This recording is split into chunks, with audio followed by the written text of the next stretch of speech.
آپ کے بعد حضرت مولانا قاضی مجاہد اسلام قاسمی رحمۃ اللہ علیہ، حضرت مولانا سید نظام الدین صاحب رحمۃ اللہ علیہ اور آپ کے رفقائے گرامی قدر نے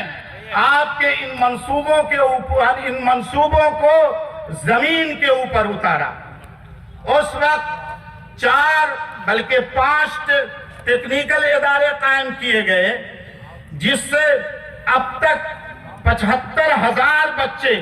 فارغ ہو کر کے اور برسر روزگار ہیں، عزت کی خوشحالی کی زندگی گزار رہے ہیں۔ اسی طریقے سے میرے دوستوں اور بزرگوں، آپ کے منصوبے کے مطابق 2 کالج قائم کیے گئے۔ اللہ کا شکر ہے کہ ابھی اس سال ہمارے یہاں پیرا میڈیکل سے جو بچے فارغ ہوئے ہیں، ڈی ایم ایل ٹی کی تعلیم حاصل کر کے، بی ایم ایل ٹی کی تعلیم حاصل کر کے، فیزیو تھراپی کی تعلیم حاصل کر کے،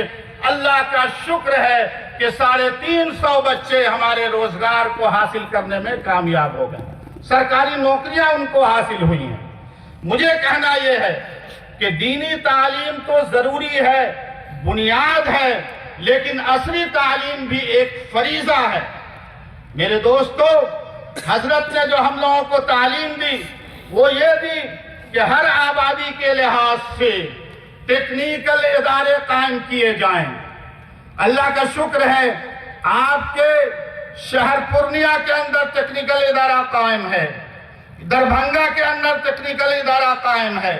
اسی طریقے سے راول قلعہ کے اندر ٹیکنیکل ادارہ قائم ہے، خود پھلواری شریف میں مولانا منت اللہ رحمانی ٹیکنیکل انسٹیٹیوٹ ایک عرصے سے چل رہا ہے اور اس میں مثالی تعلیم دی جا رہی ہے۔